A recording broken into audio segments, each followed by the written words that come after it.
क्षमा प्रार्थी हूं। तो देखिए 2014 के चुनाव प्रचार में, इलेक्शन कैंपेन में प्रधानमंत्री मोदी जी, जो तब तक दावेदार थे प्रधानमंत्री बनने के, उन्होंने महंगाई को बहुत बड़ा मुद्दा बनाया।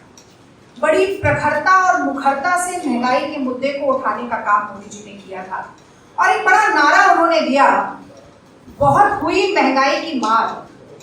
और विडंबना देखिए कि मोदी जी के राज में उनकी नाक के तले आज जिस दिन महंगाई की मार नहीं पड़ती है, जिस दिन पेट्रोल, डीजल, सीएनजी या एलपीजी का दाम नहीं बढ़ता है, महंगाई के कारण जनता की कमर जिस दिन नहीं टूटती है, आश्चर्य उस दिन होता है। ऐसा ही एक नारा था चीन को लाल आंख दिखाने का। तो चीन तो भारत की सीमाओं में घुसपैठ कर चुका है, पुल बना रहा है, बंकर बना रहा है, सड़क बना रहा है। महंगाई के चलते अब टमाटर लाल आंख दिखा रहे हैं, लोगों की थाली से खाना छिनता जा रहा है। तो मुंह से निवाला, गैस से सिलेंडर, जेब से पैसा, वाहनों से डीजल और पेट्रोल, हाथों से नौकरी और रोजगार छीनने के बाद जनता के तो अच्छे दिन नहीं आए। अच्छा दिन, अच्छे दिन, ये भी नारा था। हाँ, वो जो भाषणों में मोदी जी मित्रों की बात करते हैं ना, मित्रों, उन उद्योगपति मित्रों के अच्छे दिन जरूर आ गए। तो तमाम नारे, महंगाई की मार, अच्छे दिन, लाल आंखें और ऐसे लंबी फहरिस्त है नारों। तमाम नारे, तमाम वादे, तमाम दावे मोदी जी के खोखले साबित होते आ रहे हैं जैसे जैसे एक एक दिन बीतता जा रहा है। और इसीलिए मैं आज कहती हूँ, ये जरूरी है कहना और आपके माध्यम से जनता तक पहुंचाना कि मोदी रीति सदा चली आई, मोदी रीति सदा चली आई, जो कह जाए वो कभी ना निभाए। आज की सबसे बड़ी खबर है कि घरेलू गैस के सिलेंडर को भरवाने के लिए अब 50 रुपया और ज्यादा देना पड़ेगा। तो देखिए, मनमोहन सिंह जी की सरकार थी, यूपीए की सरकार थी 10 साल। अंतरराष्ट्रीय बाजार से हम कच्चा माल महंगा खरीदते थे और उसे सस्ता बेचते थे। महंगा खरीदती थी कांग्रेस सरकार और जनता जनार्दन के लिए सस्ता बेचती थी। यहां पर उल्टी गंगा बह रही है, उलटबाजी चल रही है। लगातार अंतरराष्ट्रीय बाजार में कच्चे तेल, कच्चे माल की कीमत कम होने के बावजूद, सस्ता तेल खरीदने के बावजूद लगातार जनता पर भार डाला जा रहा है। जनता को फायदा पहुंचाने के लिए के बजाय, जनता को राहत पहुंचाने के बजाय लगातार सस्ते माल को महंगा बेचा जा रहा है। एक और महत्वपूर्ण बात, रोजमर्रा के जीवन के लिए, रोजमर्रा की रसोई आपकी जो घर की है वो चलती रहे, इसके लिए कांग्रेस पार्टी समझती थी, यूपीए सरकार समझती थी, बहुत जरूरी है टैक्स के जंजाल से रसोई गैस को मुक्त रखना। हम सब्सिडी देते थे, ज्यादा से ज्यादा सब्सिडी देते थे। 400 साढ़े 400 रुपए का सिलेंडर कांग्रेस पार्टी के समय पर मिल जाता था। आज सब्सिडी देने के बजाय जीएसटी के जंजाल में फंसाने का काम जो मोदी सरकार ने किया है, मैं समझती हूँ कि एक वो बहुत बड़ा जन विरोधी निर्णय मोदी सरकार का है। एक और बात है, मैं समझती हूँ ये भी बहते पानी की तरह साफ है, क्योंकि कुछ ही दिन पहले आरटीआई के माध्यम से भी एक खुलासा हुआ और वो खुलासा हुआ कि कितने लोग ऐसे हैं जो नहीं भरवा पा रहे हैं गैस का सिलेंडर। तो ये पता चला कि सार्वजनिक क्षेत्र की 3 तेल मार्केटिंग कंपनियां हैं, उन्होंने ये सार्वजनिक की खबर कि 3,59 लाख लोग ऐसे हैं जिन्होंने साल में एक भी रसोई गैस का सिलेंडर नहीं भराया। मैं फिर से दोहराती हूँ, 3,59 लाख लोग ऐसे हैं जो कि एक भी सिलेंडर नहीं भरवा पाए गैस का। जो उज्ज्वला लाभार्थी हैं, उनमें से 42% फिर से चूल्हा फूंकने के लिए मजबूर हो गए। तो जैसा मैंने शुरू में कहा कि तमाम नारों, तमाम दावों, तमाम वादों की तरह तमाम योजनाएं भी, उज्ज्वला योजना भी एक झुंझुना साबित हुई है। मोदी जी जो पसीना बन के चेहरा चमका लेते हैं, अक्सर योजनाओं को केवल चेहरा चमकाने के लिए उनका इस्तेमाल किया जाता है, उनके नाम का इस्तेमाल किया जाता है। बड़े बड़े होर्डिंग पोस्टर में जितना पैसा खर्चा किया हर पेट्रोल पंप पे नमस्कार की मुद्रा में मोदी जी ने खड़े होकर जनता को दिखाने के लिए, उतना उज्ज्वला योजना के लाभार्थियों को सच में लाभ पहुंचाने के लिए किया होता तो 42% लोगों को फिर से चूल्हा नहीं फूकना पड़ता, तो 3.5-4 करोड़ लोग शायद सक्षम होते कि अपने सिलेंडर में दोबारा गैस भरवा सके, पर ये हुआ नहीं। एक बात मैं और कहना चाहती हूँ, जब हम किसी भी समस्या को इंटेलेक्चुअलाइज करते हैं, जब हम बुद्धिजीवी लोगों से बात करते हैं, अर्थशास्त्रियों से बात करते हैं, खासतौर से एलपीजी के बारे में, तो मार्केट प्राइस की बात होती है, कंट्रोल प्राइस की बात होती है, बड़े बड़े शब्द, बड़े बड़े आंकड़े सामने आते हैं। और एक आम आदमी के लिए ना मार्केट प्राइस मैटर करता है, ना कंट्रोल प्राइस मैटर करता है। जब उसे रसोई गैस का सिलेंडर नहीं मिलता है तो उसके लिए ब्लैक मार्केटिंग प्राइस मैटर करता है, काला बाजार, ब्लैक में कितने का पड़ता है। आज सिलेंडर 1053 रुपए का है, दूर दराज इलाकों में 1100 रुपए, 1150 का होगा। और अगर वही सिलेंडर ब्लैक में खरीदना हो तो आप भी जानते हैं कि उसकी कीमत किस अनुपात में बढ़ जाती है और किस तरह से लोगों की जेब पर मार पड़ती है। और मैं स्पष्ट रूप से मोदी जी से एक सवाल जरूर आज पूछना चाहती हूँ, मोदी सरकार से पूछना चाहती हूँ कि इतना महंगा रसोई गैस सिलेंडर कौन खरीद सकता है? क्या वो किसान खरीद सकते हैं जिनकी आय आपको दुगनी करनी थी पर केवल 27 रुपया रह गई? क्या वो महिलाएं खरीद सकती हैं? महंगाई के कारण जिनका घरेलू बजट लगातार बिगड़ता जा रहा है,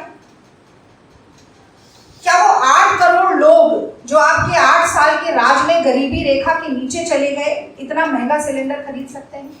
आप दावा करते हैं 80 करोड़ लोगों को आपने 5 किलो राशन मुफ्त में मांगने के लिए मजबूर कर दिया सरकार से।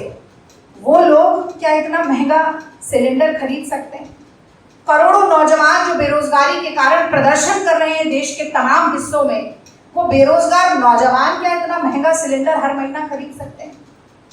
ग्लोबल हंगर इंडेक्स में जो विश्व गुरु बनने में भारत रेस में सबसे आगे पहुंचने की कतार में खड़ा हुआ है, वो लोग जो भुखमरी से ग्रस्त हैं, वो लोग क्या इतना महंगा गैस सिलेंडर खरीद सकते हैं?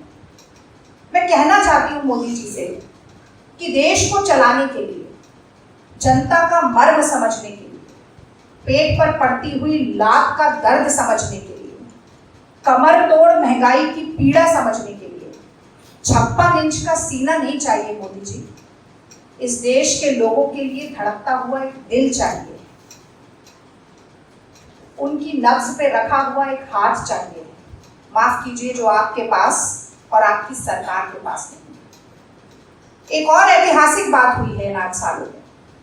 पहली बार फिक्की जैसी एक बहुत ही महत्वपूर्ण वित्तीय संस्था ने हमारी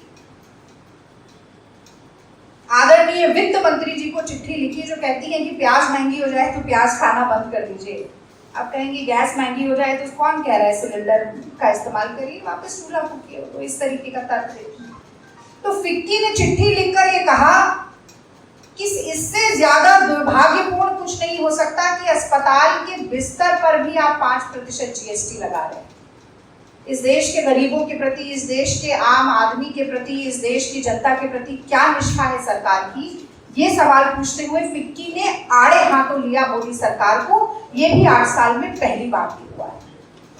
एक ट्वीट श्रीमती ईरानी जी का है 24 जून 2011 का, जिसमें उन्होंने लिखा, यही काल है 24 जून, आज जुलाई की शुरुआत है, जिसमें उन्होंने लिखा 50 rupee hike in LPG, 2 exclamation mark, and they call themselves आम आदमी की सरकार।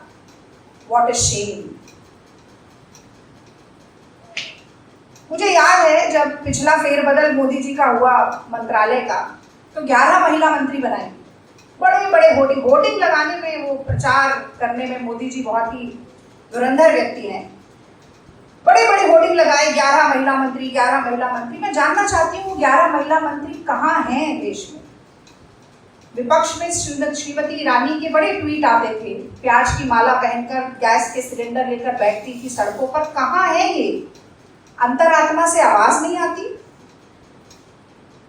लोगों की दुहाई चित्कार नहीं सुनाई देती?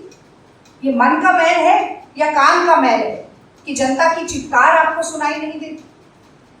आप पूछती थी कि कांग्रेस पार्टी क्या आम आदमी की सरकार है? आज लगातार चरम पर पहुंचती महंगाई किसकी सरकार है, ये मैं जानना चाहती हूं। और आज तो ऐसा लगता है कि केवल शमशान और कब्रिस्तान, जो कि भाजपा का नैरेटिव रहता है हर चुनाव में और जिसकी नींव पर राजनीति की इमारत खड़ी करते हैं, जीएसटी केवल शमशान और कब्रिस्तान पर ही नहीं लगाया, अभी मौत को शायद छोड़ दिया है उन्होंने, जीना तो दूभर कर ही दिया है। तो ये सारे सवाल हैं जो मुझे लगता है कि पूछने बहुत बहुत लाजमी है। यूपीए सरकार के समय पर बटुए में पैसा लाते थे तो थैला भर सामान मिलता था। अब कुछ ही समय में मोदी राज जब तक 1-2 साल का बचा है, जरूर ऐसा होगा कि थैला भर पैसा लेके जाएं और बटुए में सामान मिले। यही विडंबना है। और मैं ये भी बताना चाहती हूँ कि कांग्रेस पार्टी न सिर्फ प्रेस वार्ता के जरिए बल्कि देश भर में प्रदर्शन करके भी कि लगातार बढ़ती महंगाई, दैनंदिन जीवन की जरूरतमंद चीजों पर जीएसटी लगाने की कवायद, गैस सिलेंडर को सीधे 50 रुपए का उछाल देने की जो कवायद है, इसके खिलाफ देश भर में विरोध और प्रदर्शन करेगी और सड़क से लेकर संसद तक जनता जनार्दन की आवाज को उठाने का काम हम करेंगे। एक ये टेबल भी आपके रेफरेंस के लिए आधार पर, भीड़ तंत्र के आधार पर नहीं चलता है, ना चलेगा।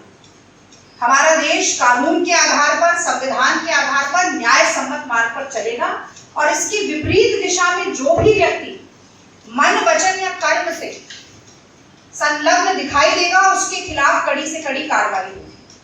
मुझे लगता है कि संविधान, कानून और न्याय के प्रति कांग्रेस पार्टी की जो निष्ठा है वो गहलोत सरकार ने, राजस्थान की पुलिस ने उदयपुर के नृशंस हत्याकांड के बाद स्पष्ट किया, जिस मुस्तैदी के साथ काम करते हुए हत्यारों को सलाखों के पीछे फेंका।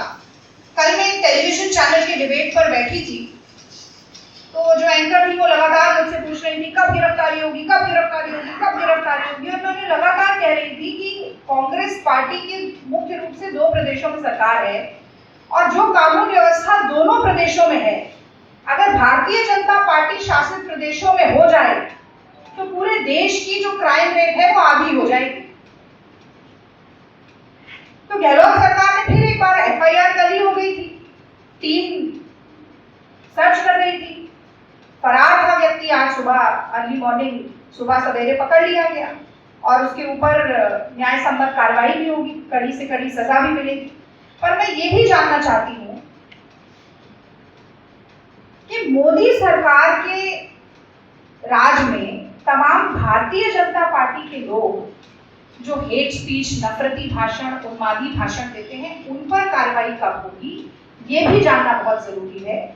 क्योंकि खरगोन में 2 दिन पहले, दंगों से 2 दिन पहले कपिल मिश्रा जाकर भड़काऊ भाषण देते हैं, 1-2 दिन बाद दंगा जंगल में लगी आग की तरह फैलता है, कोई कार्रवाई नहीं होती।